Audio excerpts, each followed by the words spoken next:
કોઈએ ખૂબ સુંદર વાક્ય કીધું છે, બીજાનું પડાવીને ખાય ને એનું પેટ ક્યારેય ભરાતું નથી, અને પોતામાંથી બીજાને ખવડાવીને ખાય ને એનો ક્યારેય ખૂટતું નથી. જય શ્રી રામ.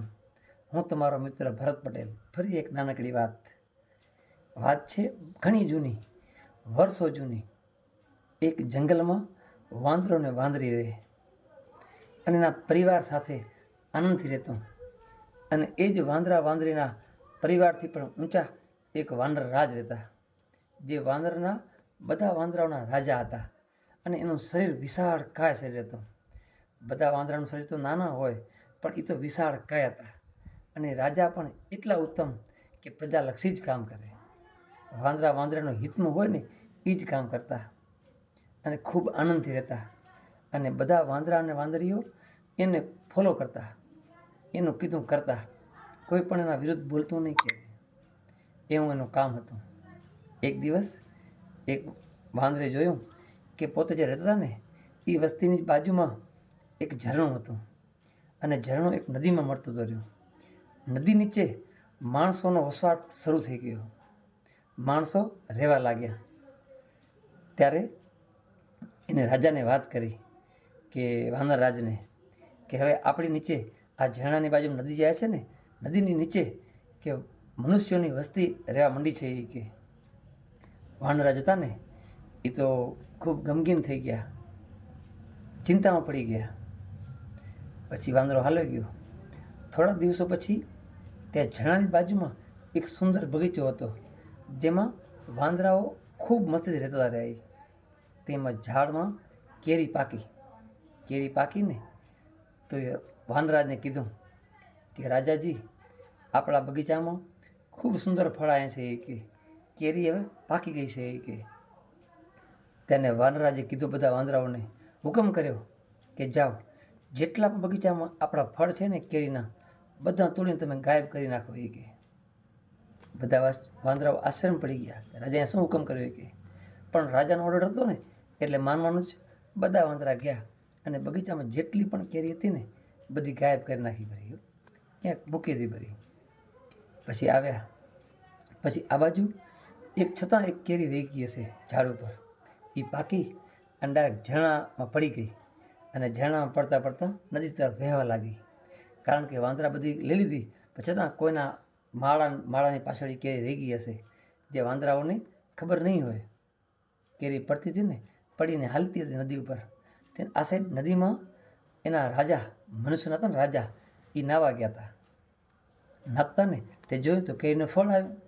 તે લીધું અને કીધું, બોલાવ્યા મંત્રીને કે શું છે આ. એ કે ત્યારે મંત્રીએ કીધું કે રાજાજી, આ કે કેરી છે. એ કે આ બહુ મસ્ત ફળ આવે. એ કે તો રાજાએ એના સૈનિકોને હુકમ કર્યો, તમે પહેલાં ખાવ. એ કે પછી કે હું ખાઉં. એ કે હુકમ કર્યો. બધા સૈનિકોએ થોડી ચાખી રહી, ખાધી ને પછી થોડી બચીને તે રાજાએ ખાધી. અને રાજાએ ખાધી. રાજા તો મંત્રમુગ્ધ થઈ ગયા કે આટલું સરસ ફળ. કે આવી મસ્ત મીઠી કેરી. કે એ કેરી ખાઈને તૃપ્ત થઈ ગયા. અને સિપાહીને કીધું કે હજી આવી ખાવી હોય તો શું કરશું આપણે. એ કે તો કે આપણે જે રહી છે ને તે ઝરણાની બાજુમાં બગીચો છે મોટો. એ કે જ્યાં કને વાંદરાઓનો રાજ છે. એ કે ત્યાં કને કેરી છે. એ કે તે રાજાએ કીધું કે તો જાઓ, બધા વાંદરાને પતાવી દો. એ કે અને કેરી લઈ આવો. એ કે આ બાજુ ચડાઈ કરી, વાંદરા ઉપર ચડાઈ કરવાની તૈયારી કરતા રહ્યા. તે એક વાંદરાને ખબર પડી. તેને કીધું રાજાને કે વાનરરાજ, મનુષ્ય લોકો આપણા તરફ આક્રમણ કરવા જઈ રહ્યા છે. એ કે અને આપણને પતાવી નાખવાનો હુકમ રાજાએ આપ્યો છે. એ કે વાનરરાજે કીધું, મને ખબર જ હતી. એ કે એક દિવસ મનુષ્યો આપણો પત્તું કાપી જ નાખશે. એ કે કારણ કે કેરી છે ને એ જ ખાઈ જાય ને એટલે લાલચની જાય નહીં. એ કે તો કાંઈ વાંધો નહીં. કે આપણે આપણા પછી આ ઝરણાની બાજુમાં ખાડી છે. એ કે ખાડી પસાર કરી પાછળ વાંસનો આખો બગીચો છે. એ કે આપણે ત્યાં રહેશું. હવે કે હવે આ ઇલાકામાં આપણે રહેવું જ નથી. એ કે હાલો મંડો ફટાફટ ભાગવા. એ કે પોતે વાનરાજનો વિશાળકાય શરીર હતું ને એ તો ખાડીમાં વચ્ચો ઊભા રહી ગયા. અને બધા વાંદરા ટપીને જવા માંડ્યા વાંસના બગીચા તરફ. કારણ કે પોતે વિશાળકાય શરીર હતું ને તો વચ્ચે ઊભા રહી ગયા, એક પછી જવા માંડ્યા. એમાં વાંદરાઓમાં જ એક વાંદરો એવો હતો જે આ વાનરરાજથી બહુ જલન થતી એને. એ મોકો ગોતતો રહ્યો કે વાનરરાજને મારો કેમ મારે, કારણ કે એનું જ હાલતું જો રહ્યું બધું જંગલમાં. તો એને શું કર્યું, એક જંગલમાંથી તીખી લાકડી લીધી. લાકડામાં ઘણા બધા પ્રકાર આવતા હોય છે. તીખી લાકડી લીધી અને લાકડા લઈ અને પોતે વાનરરાજને ચડી અને પસાર થવા માંડ્યો. જેવો આ વાનરરાજ ઉપર આવ્યો ને, કાં ખબર ન પડે એ રીતે લાકડી છે ને આખી વાનરરાજના છાતીમાં ભરાવી નાખ્યો. અને વાનરરાજ લોહી લુહાણ થઈ ગયા, છતાં પણ અડીખમ ઊભા રહ્યા અને બધાને જવા દીધા કે તમે જલ્દી ભાગો, જલ્દી ભાગો. એ કે જ્યારે આ બાજુ મનુષ્યના રાજા આ બધું જોઈ રહ્યા હતા કે કેટલા શક્તિશાળી છે કે વાનરરાજ, કે આટલી વેદના, કે આટલું કરુણા. એ તો એમ થયું કે આ વાનરરાજને બચાવવો જ પડે આપણે. કે વાનરરાજને બચાવો. સૈનિકોને હુકમ કર્યો કે જાઓ એ વાનરરાજને તમે લઈ આવો અને વૈદ્યરાજ બોલાવો, એની દવા કરાવો, પણ તમે એને બચાવો. કે બાજુ સિપાહી ગયા, બધા વાંદરા તો સર હાલે ગયા હતા. વાનરરાજને જઈ અને લઈ ઝાલી અને એને વૈદ્યરાજને બોલાવી અને દવા કરાવી. 4-5 દિવસ દવા થઈ. થોડા વાનરરાજ ભાનમાં આવ્યા ને એટલે રાજાએ પૂછ્યું કે તમે આટલા કરુણાવાની કે બધા વાંદરાને તમે ખુદ તમે જઈ શકતા હતા પહેલાં. કે તમારે પહેલાં ભાગવું જોઈએ ને. કે અમે આવતા હતા. તો એટલે વાનરરાજે કીધું કે રાજાજી, મનુષ્ય રાજાને કીધું કે હું વાંદરાનો રાજા છું. કે અને રાજાનું કામ પ્રજાને રક્ષણ આપવાનું હોય છે. કે મારે બધી પ્રજા ચાલે ને પછી જવાની મારી ફરજ છે. કે એના પહેલાં નહીં. કે રાજાની તો આંખ ઉઘડી ગઈ.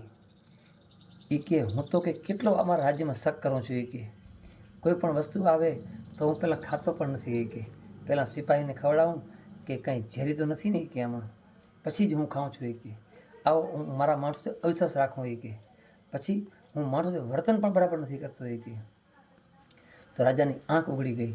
આમ કહીને જે હતા ને વાનરરાજ, એ તો મૃત્યુ પામ્યા. આ કહાની રાજા અને વાંદરાની નથી. આ કહાની મારી અને તમારા પણ હોઈ શકે છે. આપણે ઘણીવાર આપણા ફેમિલીમાં સાથે છીએ, આપણે દોસ્તો ભેગે ગયા છીએ, તો આપણે રાજા બનવાનો પ્રયત્ન કરો.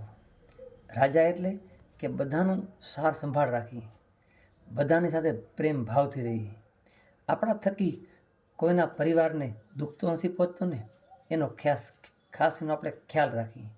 એ રાજા કહેવાય. રાજા થવાનો મતલબ એ નથી કે બધા ઉપર હુકમ કરવો, મનમાની કરવી. એ રાજાનો સ્વભાવ નથી. રાજાનો સ્વભાવ પ્રજાનું હિત, એ જ રાજાનો સ્વભાવ હોવો જોઈએ. આપણા અંદર પણ એક કિંગ છે. આપણા ઉપર ક્યારેય નેગેટિવિટી હાવી થતી હોય તો એને સકારાત્મક રીતે એને વાળવી, એ રાજાનું કામ છે. આપણે એક વીર યોદ્ધા થઈને આપણી નકારાત્મકતાને લડવું અને સારા વિચાર આવતા હોય ને તો એક રાજા થઈને આપણે એને પ્રજાલક્ષી પહોંચાડવા અને એને જીવનમાં ગૂંથવા, તો એ રાજા છે. તો બસ આ રાજાની અને વાંદરાની વાત તમને ગમતી હોય તો શેર જરૂર કરજો. જય શ્રી રામ. હર હર મહાદેવ.